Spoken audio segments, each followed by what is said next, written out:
Palavra da Verdade, com Hernandes Dias Lopes. Nessa conferência do Espírito Santo, vem ao meu coração o fato de que nós não podemos exagerar a importância da pessoa e da obra do Espírito Santo.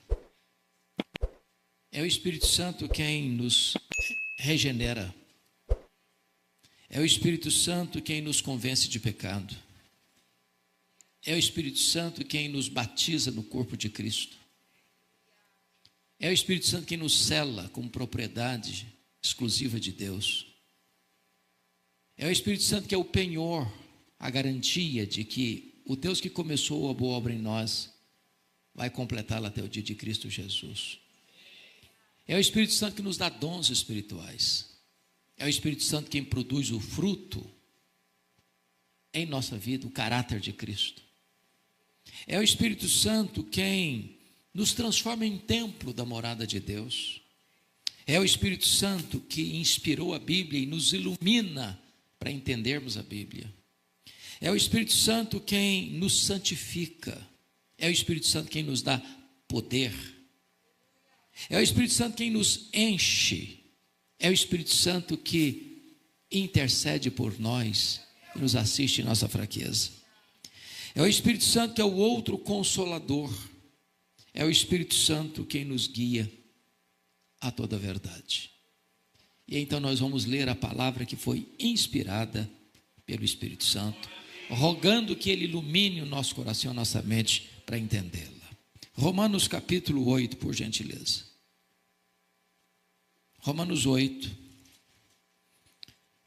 versos 26 a 30. Eu estou seguindo a versão ARA, e eu acho que vai ser até projetado, salvo o melhor juízo.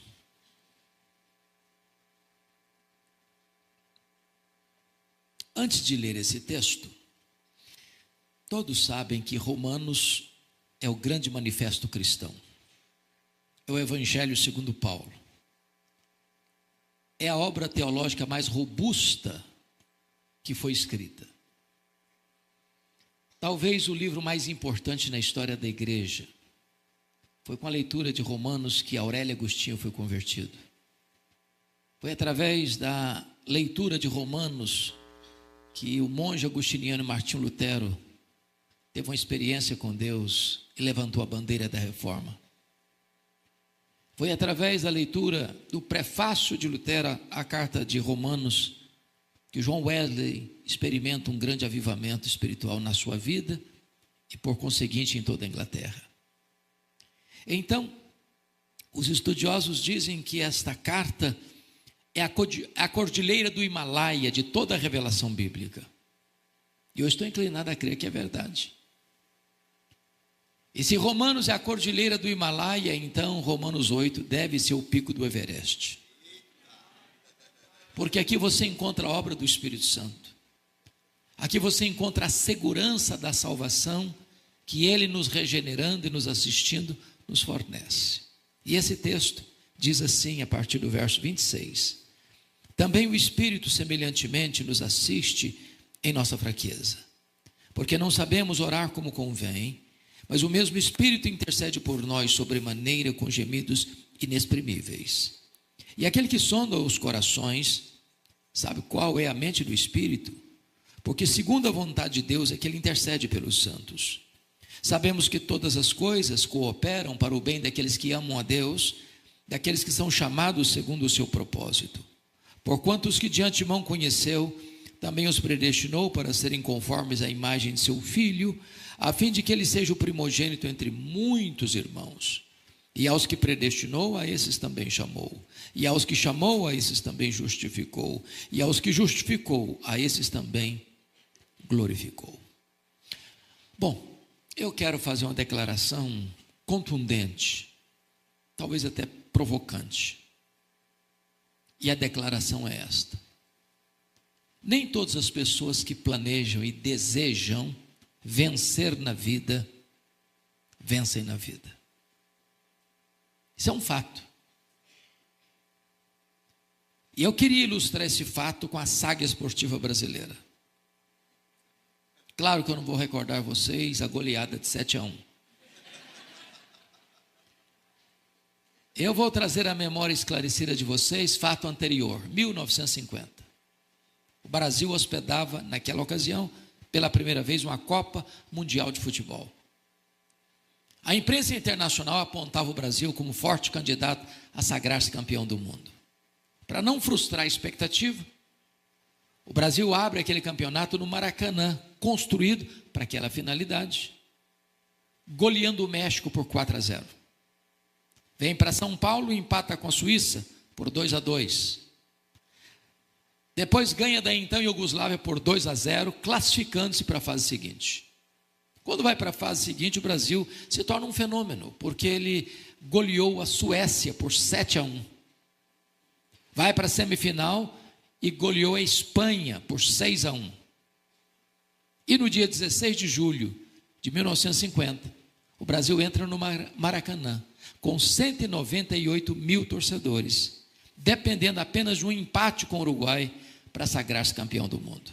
No Brasil inteiro se festejava, as bandeiras eram desfraldadas, as pessoas dançavam nas praças e nas ruas, já comemorando antecipadamente a vitória. Para não frustrar, novamente, a expectativa, o Brasil entra em campo e faz 1-0 no primeiro tempo. Quase que volta para o segundo tempo com a faixa de campeão no peito. A partida começa, o Uruguai empata o jogo. Mas o Brasil ainda era o campeão do mundo. Mas antes da partida encerrar, o Uruguai fez 2-1. E o Maracanã cobriu-se de silêncio. E a nação brasileira de lágrimas. E a expectativa de vitória transformou-se em derrota amarga e fatídica. Quero dizer a vocês, entretanto, que este não é o destino dos filhos de Deus. Nós não temos apenas expectativa de vitória, nós temos garantia de vitória. Nós já somos mais do que vencedores em Cristo Jesus, nosso Senhor. O texto lido nos revela isso.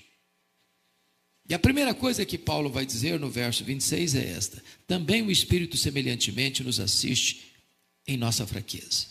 Notem que nós não somos mais do que vencedores porque somos fortes.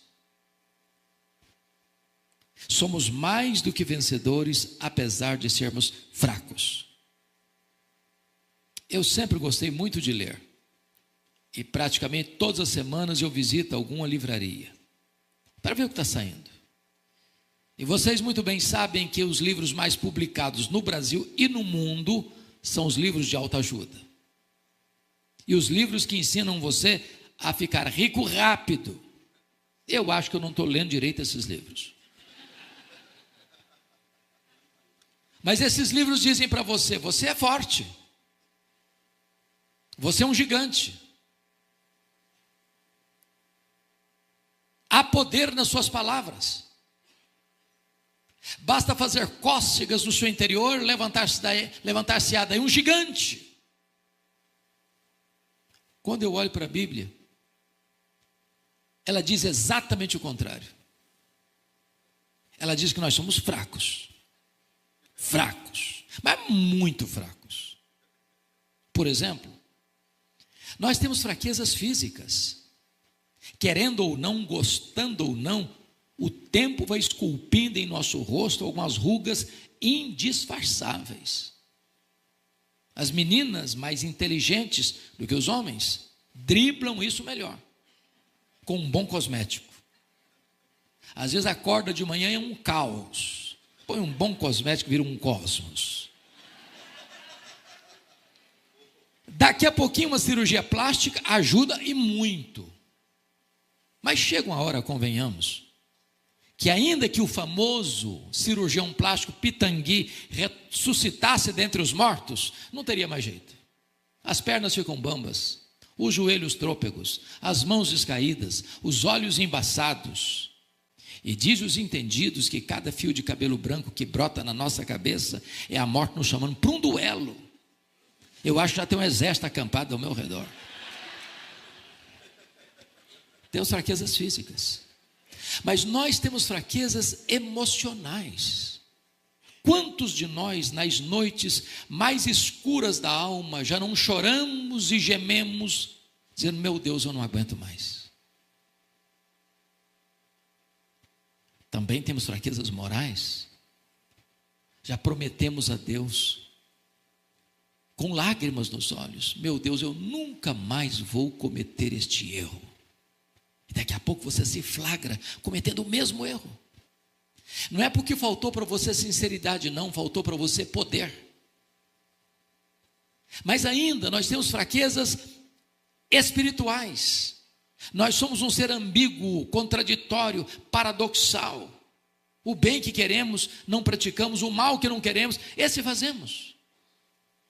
O que é magnífico é que, apesar da nossa fraqueza, Deus não nos escorraça, Deus não nos rejeita, Deus não nos põe na lateral da vida. O Espírito Santo nos assiste em nossa fraqueza. A ideia do texto é que a vida é um fardo tão pesado que nós não conseguimos carregar esse fardo sozinho. Tem muita gente, meus irmãos, que não aguentam mais o fardo da vida. Por isso entopem as veias de drogas. Por isso se embriagam nas mesas de botequim. Por isso flertam com a própria morte, saltando no abismo do suicídio. Mas em vez de nós sermos esmagados pelo fardo da vida, o Espírito Santo vem e toma esse fardo por nós e nos assiste em nossa fraqueza. Ele tem nos assistido, Ele tem nos fortalecido, Ele tem nos consolado, Ele tem nos renovado, Ele tem nos enchido de poder, Ele tem nos assistido de uma maneira tão extraordinária. Mas você pergunta: por que nós somos fracos? Em que consiste a nossa fraqueza? Em que poros transpira, transborda a nossa fraqueza? E Paulo responde: nós somos fracos a ponto de não sabermos orar como convém. Note que oração é um exercício espiritual. Nem isso nós sabemos fazer. E sabe por que nós não sabemos orar como convém? Porque nós nem sabemos o que é melhor para nós. Às vezes pedimos para Deus uma pedra pensando que estamos pedindo um pão. Às vezes pedimos para Deus uma cobra pensando que estamos pedindo um peixe. Às vezes pedimos para Deus um escorpião pensando que estamos pedindo um ovo. Às vezes pedimos para Deus o que vai nos destruir pensando que estamos pedindo aquilo que vai nos dar vida. Deixa eu me dizer, Deus ama tanto você, Deus gosta tanto de você, Deus se importa tanto com você, que Ele não dá o que você quer. Ele dá o que você precisa. Ele dá o melhor. Eu não sei orar como convém. Então, para os rapazes e moças aí, fica calmo, tá? Se Deus bota uma placa com letras vermelhas de neon dizendo não insista não. Deus enxerga na curva. Deus enxerga no escuro. Ele está te livrando. Calma o seu coração.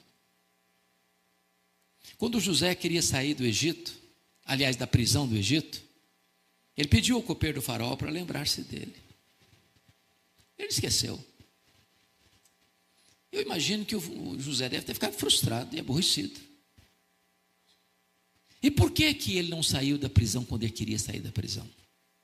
Porque se ele fosse sair quando queria, ele seria talvez um bom lavador de pratos no copo do faraó, no palácio do faraó. Mas nesses 2 anos, Deus estava construindo a rampa do palácio para ele sair da prisão e ser governador do Egito. Jesus nos ensinou a orar. E assim nos ensinou: pedi, dar-se-vos-á. Buscai e achareis. Batei e abrir-se-vos-á. Porque todo o que pede, recebe. Todo o que busca, encontra. Todo o que bate, abrir-se-lhe-á. Isso foi o que ele ensinou. Às vezes nós entendemos o contrário. Às vezes nós entendemos assim: todo o que pede, recebe o que pede. Jesus nunca ensinou isso.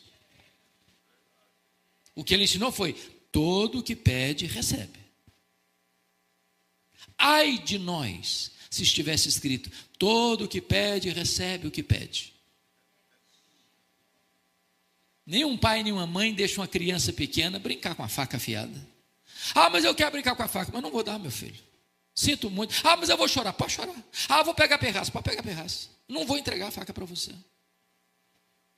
Eu não quero ver você se destruindo.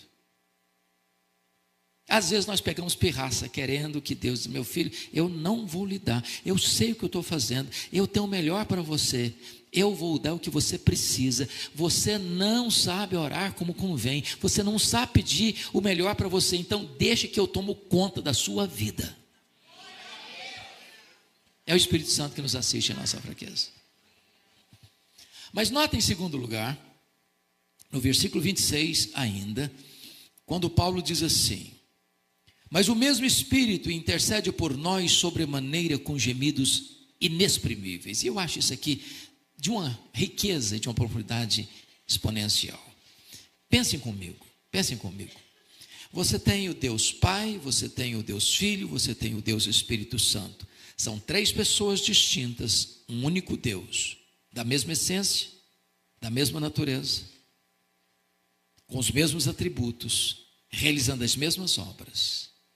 Então, dentro da Trindade, você tem dois intercessores. Primeiro, você tem um intercessor legal, é o nosso advogado justo. Sempre que chega uma acusação contra você lá no tribunal de Deus, a Bíblia diz: quem os condenará? Ou melhor, quem tentará acusação contra os eleitos de Deus? É Deus que os justifica. Quem os condenará? É Cristo Jesus quem morreu, o antes quem ressuscitou, o qual está à destra de Deus e também intercede por nós. Sempre que chega uma acusação contra você lá no tribunal de Deus, Jesus se levanta, Ele é o seu advogado, diz: Pai, por esse pecado que está sendo acusado, eu morri na cruz. Aquele que crê em mim não deve mais nada. Então essa acusação não prevalece diante do teu tribunal. Mas agora, em segundo lugar, nós temos um segundo intercessor, que é o Espírito Santo. Ele é o intercessor existencial. Se Jesus intercede por nós à destra da majestade, o Espírito Santo intercede por nós, em nós, ao Deus que está sobre nós. De que maneira? De três maneiras. Primeiro, Ele intercede por nós com total intensidade, intercede por nós sobremaneira. Se a mesma ênfase de João 3,16, porque Deus amou o mundo de tal maneira. Ora, Ele é Deus, tem os mesmos atributos de Deus, e quando Ele está orando por você, em você, ao Deus que está sobre você, Ele emprega toda a sua força, toda a sua energia, todo o seu poder para orar por você, em você, ao Deus que está sobre você. Segundo lugar, a intercessão do Espírito Santo, ela é agônica, com gemidos inexprimíveis. Isso aqui é tão extraordinário. Talvez na minha biblioteca, em termos de comentários bíblicos, pastor Joel, o livro da Bíblia que eu tenho mais comentários é sobre Romanos. Eu já li pelo menos umas 2 dezenas de bons comentários de Romanos. Eu nunca encontrei qualquer exegeta, hermeneuta ou intérprete das Escrituras que pudesse mergulhar nas profundezas do que está escrito aqui. Ele intercede por nós com gemidos inexprimíveis. A pergunta é: o que é um gemido?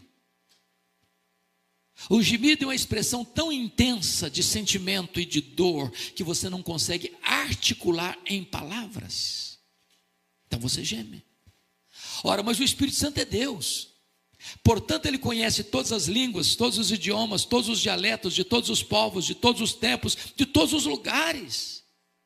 Ele conhece a língua dos anjos, Ele conhece a língua dos homens, Ele conhece a linguagem do céu, Ele conhece a linguagem da terra. E quando Ele está orando por você, ao Deus que está por você, em você, Ele não encontra sequer uma língua, nem no céu, nem na terra. E então Ele geme com gemidos inexprimíveis.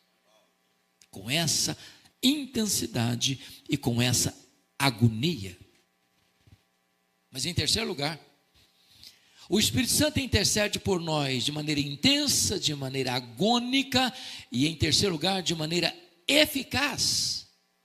Porque o verso 27 nos explica: aquele que sonda os corações, sabe qual é a mente do Espírito, porque é segundo a vontade de Deus é que Ele intercede por nós. Se eu não sei orar como convém, o Espírito Santo sabe.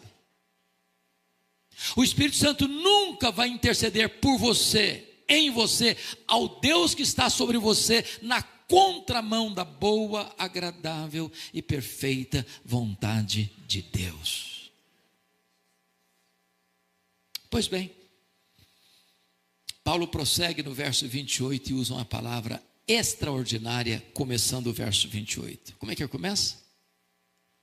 Sabemos. Essa palavra sabemos, ela vem de um termo da matemática, é um termo exato. Aqui não é a linguagem da conjectura hipotética, aqui é a linguagem da certeza experimental. Ele não diz sentimos, ele diz sabemos. É garantia, é segurança. E sabemos o quê? Que algumas coisas, que as melhores coisas, não. Que todas as coisas cooperam para o bem daqueles que amam a Deus. Esse versículo, irmãos, ele é tanto desesperador, quanto muito consolador. Porque às vezes nós queremos usar só nas horas boas. Todas as coisas cooperam. E quando a enfermidade chega? E quando você é despedido da empresa? E quando o luto bate à porta da sua família?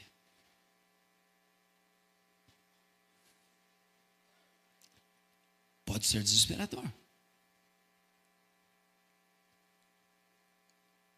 O que Paulo está querendo dizer com isso? Primeiramente, vamos entender o que ele não está dizendo. Paulo não está dizendo que todas as coisas que acontecem com você são coisas boas. Ele não está dizendo isso. Aliás, uma frase de efeito de livro. Por que coisas boas acontecem com pessoas ruins? E por que coisas ruins acontecem com pessoas boas? Eu quero dizer para você que crente enfrenta problema. Crente fica doente. Crente bate carro. Crente enfrenta acidente. Crente chorador do luto. Crente enfrenta até bala perdida na rua. Crente é sequestrado. Então coisas ruins acontecem com gente de Deus. Quem está falando isso é Paulo. Se pensa num cara que atraía a tempestade, Paulo era um deles. Por onde Paulo passava, ele enfrentava problema. Era preso aqui, era açoitado ali, batia no cara com varas acolá, enfrentava naufrágio aqui, era acusado acolá. O homem vivia uma luta tremenda e constante. Mas ele diz, sabemos que todas as coisas cooperam para o bem daqueles que amam a Deus. Segundo, Paulo não está dizendo que as coisas se encaixam por si mesmas, como o pastor brincou agora há pouco. Vou dar uma olhadinha no horóscopo para ver se o negócio está bom para o meu lado, se os astros estão a meu favor. Vou dar uma olhadinha que roupa que eu vou usar hoje para ver se o dia melhora para mim. As coisas se encaixam. Não existe esse negócio não. Não existe isso não existe coincidência, não existe azar, não existe sorte, não existe determinismo, não existe olho gordo, não existe macumba para crente. A nossa vida está nas mãos do Deus Todo-Poderoso.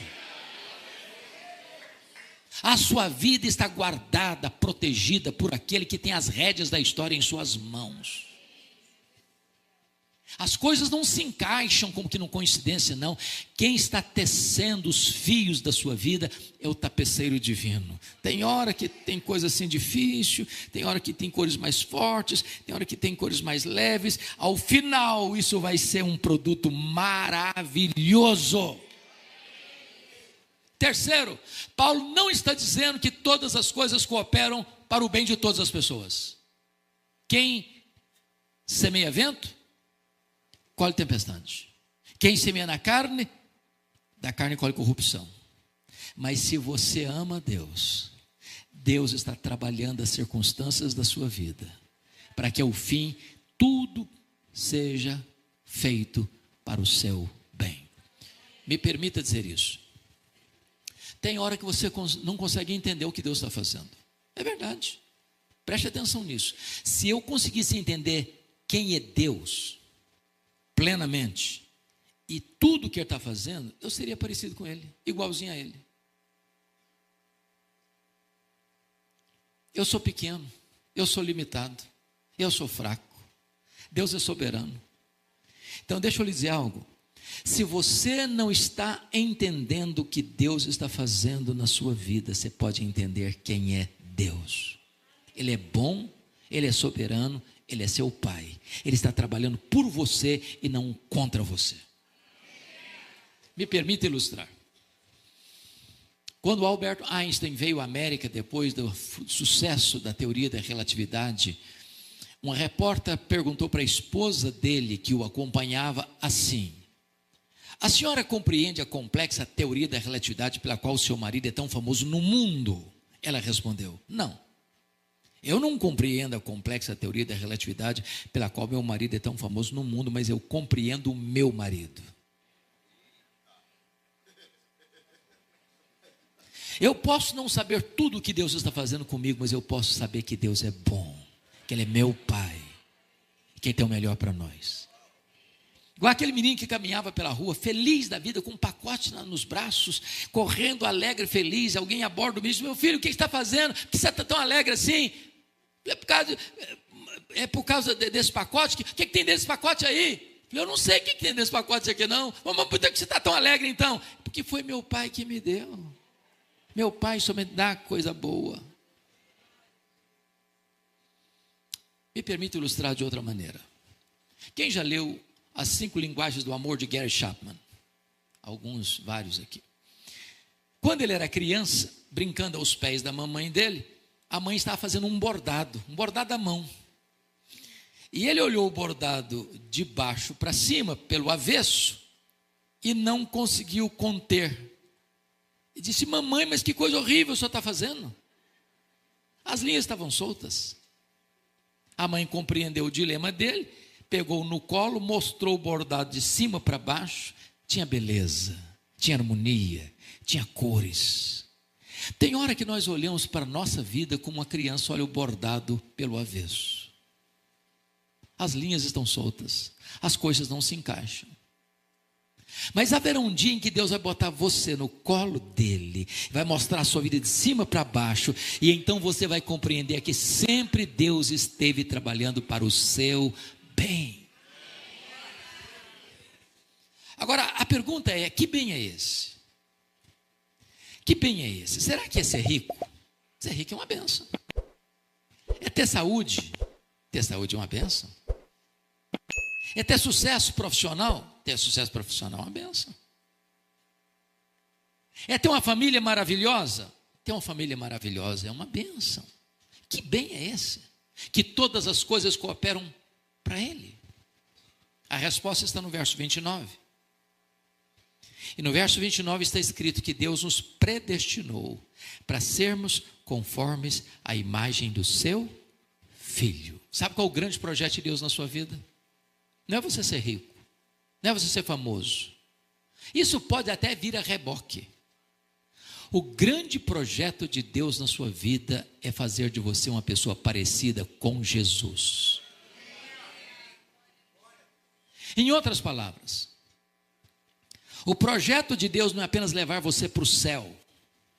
O projeto de Deus é transformar você à imagem do Rei do céu.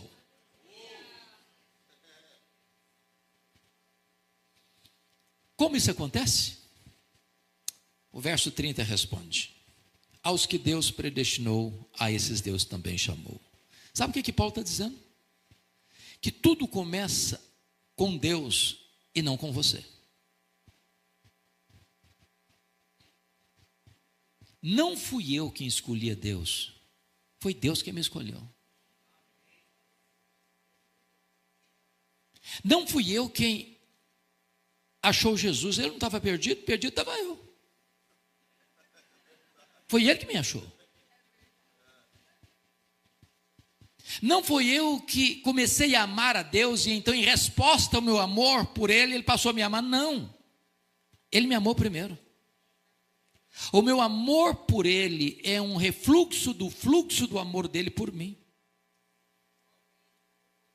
E então Paulo diz assim: aos que Deus predestinou, a esses Deus também chamou. E esse chamado, nas palavras do próprio Jesus, é a voz do pastor. As minhas ovelhas ouvem a minha voz. É a voz do Evangelho. É a voz que ecoa desse púlpito domingo após domingo. É a pregação das Escrituras.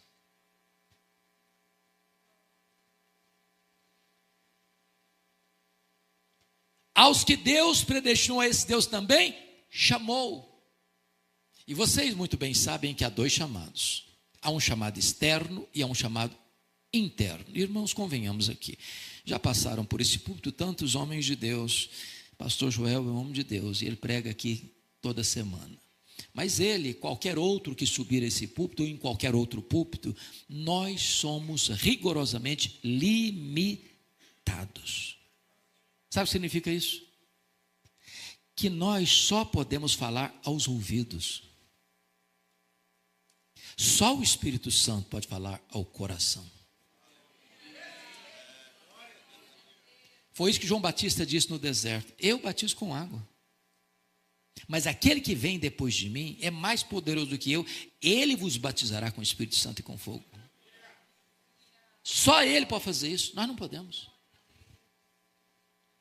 Então, há dois chamados, um externo e outro interno, um dirigido aos ouvidos, outro dirigido ao coração.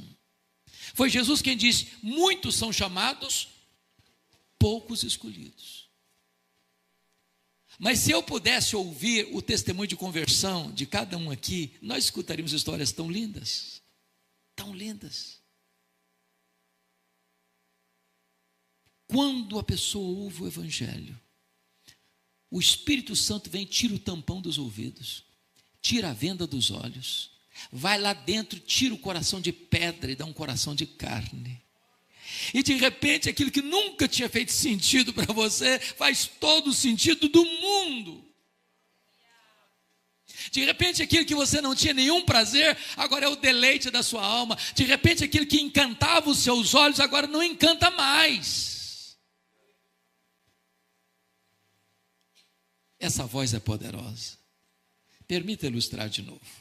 Eu estava no meu gabinete pastoral há muitos anos, lá em Vitória.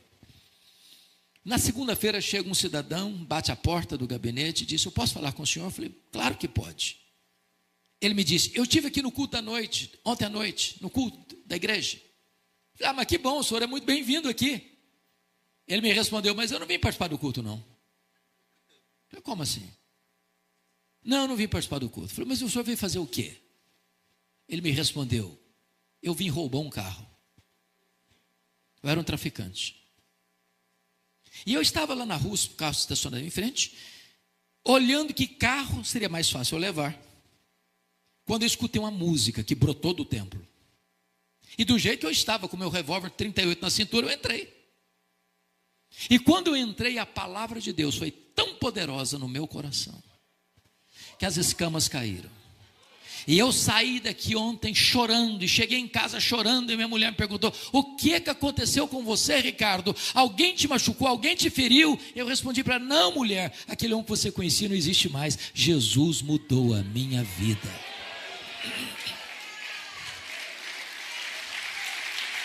Ele chama.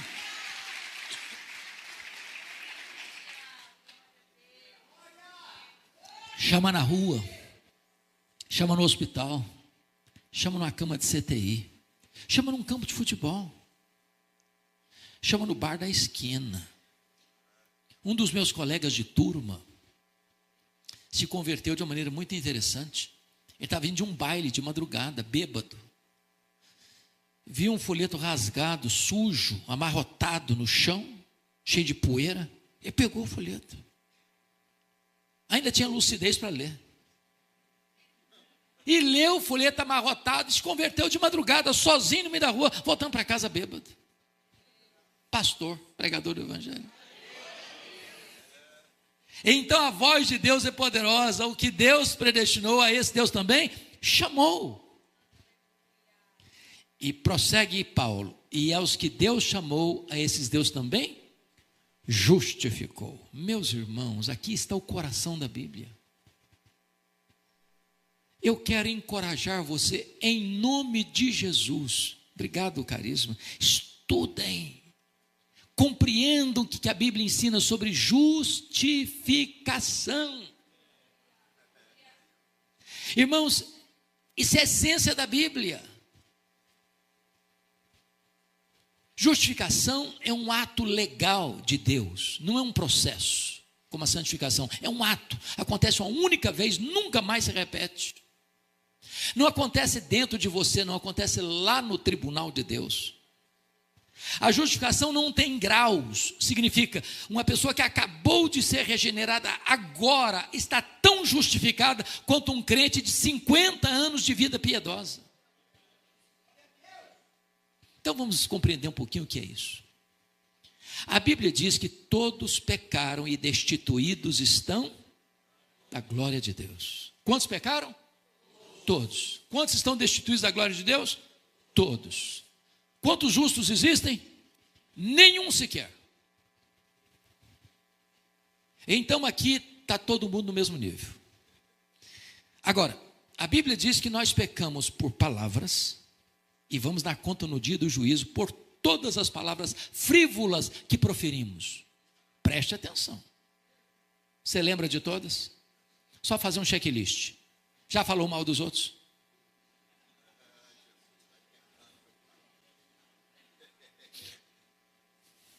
Já contou uma piada? As nossas piadas não são escandalosas não, tá? As nossas piadas são só para dar risada. Já contou uma piada indecente? Já clicou espalhando fake news? Já espalhou boataria? Já mentiu alguma vez? Ah, você não lembra.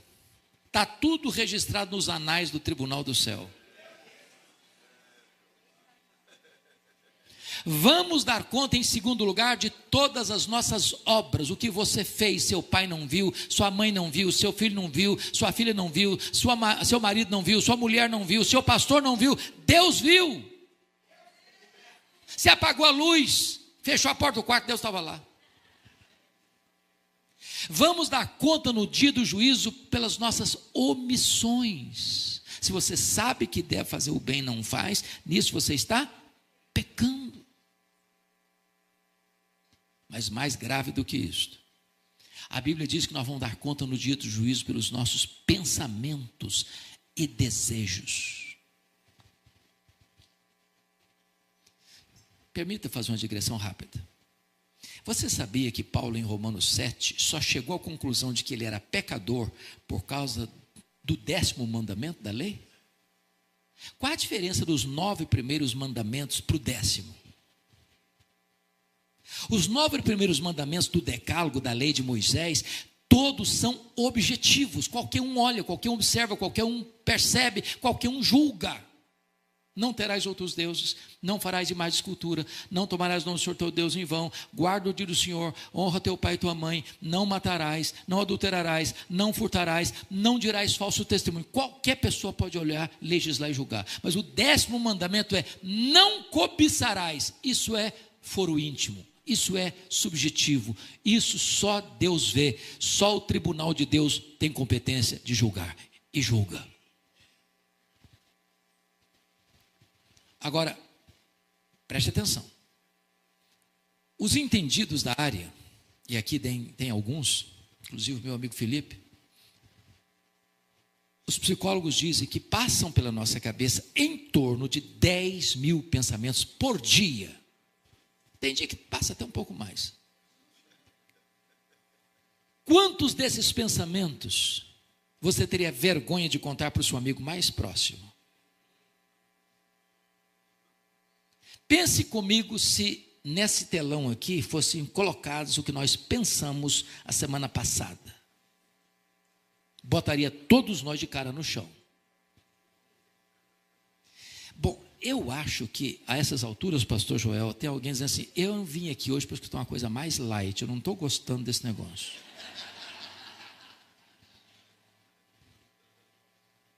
Mas então eu vou lhe fazer um elogio, mas um elogio assim muito alto. Imagine que você seja a pessoa mais piedosa de Americana. Imagine que você durante um dia inteiro não pecou nem uma vez, nem por palavras, nem por obras, nem por omissão. Imagine que desses 10.000 pensamentos por dia, você teve 9.997 pensamentos bons. Só 3 pecaminosos. Você já seria quase um anjo ambulante.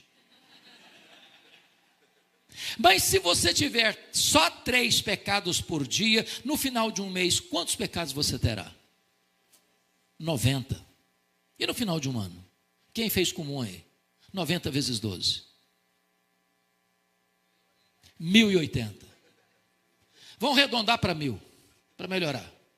Se eu tivesse só 3 pecados por dia, eu estaria hoje com 66.000 pecados.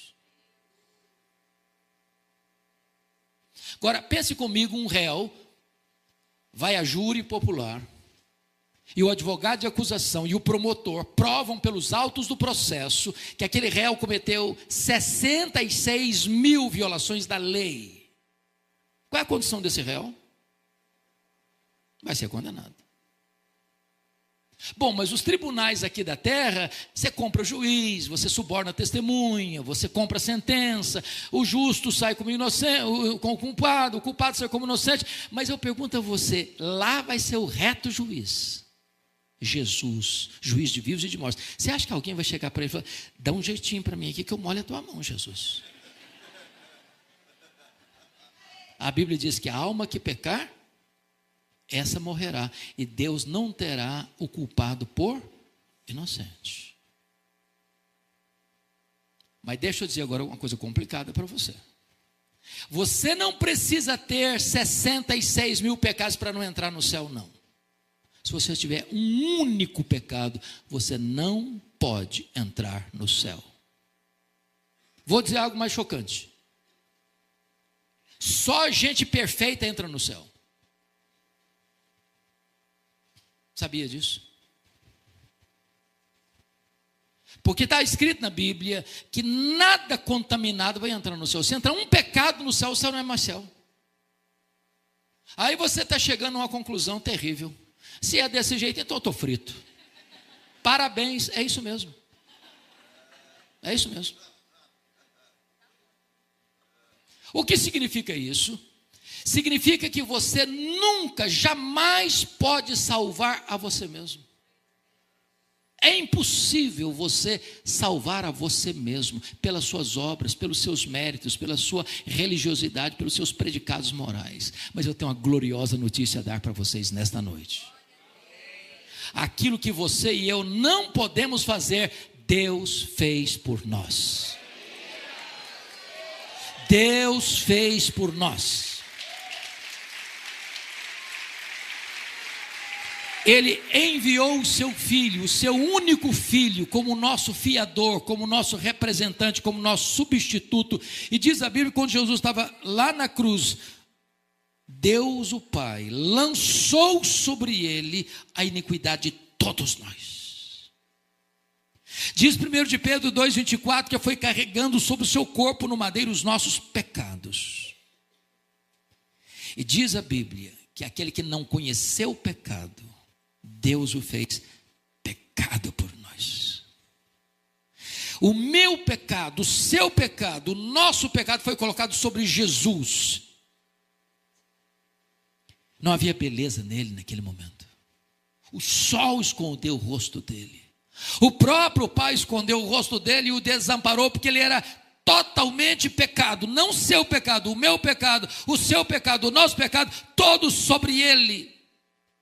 Agradou ao Pai moê-lo naquela cruz. A Bíblia diz que ele morreu pelos nossos pecados, segundo as Escrituras. E quando ele estava lá na cruz, a penúltima palavra dele foi esta: está consumado. É a palavra grega tetelestai. Está pago. Aquele que crê em mim não tem mais dívida. Sua dívida está quitada. Seu perdão está garantido. A sua salvação está assegurada. Aquele que está em Cristo não tem mais condenação sobre ele.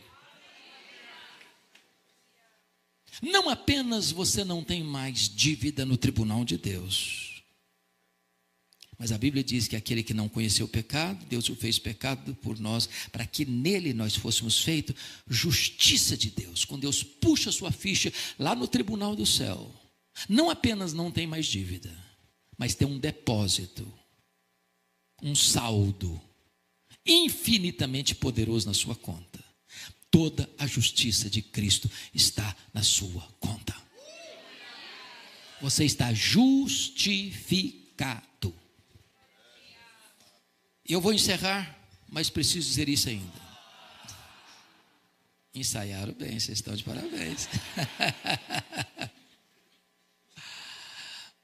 Tem um versículo na Bíblia que é encantador e às vezes a gente passa por ele sem perceber. 1 de João 1,9. Quem me ajuda de cor? Se confessarmos os nossos pecados, Ele é fiel e justo para nos perdoar os pecados e nos purificar de toda injustiça. Entendamos uma coisa: justo não perdoa. Sabia disso? Justo aplica a lei e requer que a justiça seja feita. Eu ilustro. Pense comigo, você está em casa com a sua família e chega um bandido de arma em punho e tira a vida de um membro da sua família na sua presença. A polícia é acionada e apanha o criminoso, leva para a cadeia, ele vai a júri, 7-0 para condenação, 30 anos de cadeia. Eu pergunto a vocês, o juiz, em nome da lei, em nome da justiça, pode dizer para esse criminoso: vai para casa, não tem crime, fique em paz. Ele pode fazer isso em nome da lei e da justiça? Resposta: não. Qual o papel do juiz? Aplicar a lei, exercer a justiça. Por que esse versículo não está escrito assim: Deus é fiel e misericordioso para perdoar os pecados, mas Deus é fiel e justo? Como assim? Como assim? Por que Deus é fiel e justo para perdoar? É porque quando você é justificado pela fé, isso não significa que você não continue mais sendo pecador, porque a glorificação se dará quando Jesus voltar. Aqui ainda nós temos falhas. Mas a palavra confessar no grego aí é a palavra homologel, de onde vem a nossa palavra portuguesa homologar. Quando você vai confessar um pecado, você concorda com Deus que você errou. Diz: meu Deus, eu errei, eu pequei. Aí Deus olha para o sacrifício de Jesus lá na cruz e diz: esse pecado já foi punido. E eu sou justo para não punir o mesmo pecado 2 vezes. Então, porque eu sou justo, já puni no meu filho, eu não puno em você, eu perdoo você por causa da justiça do meu filho aplicada à sua vida. Portanto, justificação é mais do que perdão. Perdão é um conceito negativo e justificação é um conceito positivo. Ilustro de novo. O que é perdão? Imagine que você deva R$1 milhão ao banco. Você está quebrado, não tem um centavo. Alguém vai lá e deposita na conta R$1 milhão. A sua dívida está o quê? Quitada. Você não deve mais nada. Mas você estava quebrado. Quebrado continua, só não tem mais dívida. Isso é perdão. Agora, o que é justificação? Você está quebrado, uma dívida de R$1 milhão. Alguém vai lá e quita a sua dívida. Ele rasgou o escrito de dívida que era contra nós, anulou-o, encravou na cruz. Mas foi lá na sua conta que estava zerada e fez um depósito infinito na sua conta. Toda a justiça de Jesus está na sua conta. Isso é justificação. E eu concluo dizendo que é por esta causa que Paulo prossegue e diz assim: aos que Deus justificou, a esses Deus também glorificou? Paulo errou na teologia ou na gramática? Porque glorificação é um fato futuro e não passado. Nem você nem eu estamos glorificados aqui nessa noite. Correto? Claro. Quando é que vai acontecer a glorificação? Quando Jesus voltar em majestade e glória.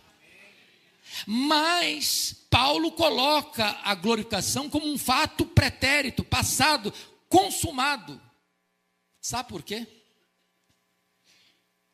Porque esse projeto é um projeto eterno. Deus não usa rascunhos nos seus planos. O plano de Deus não pode ser frustrado. Então você que foi predestinado, chamado, amado, você que foi chamado com santa vocação, você que foi justificado, na mente de Deus, nos decretos de Deus, você já está glorificado. Deus é soberano na nossa salvação. Deleitemo-nos nele, exaltemos a ele e vivamos para a glória dele. Que ele nos abençoe. Amém.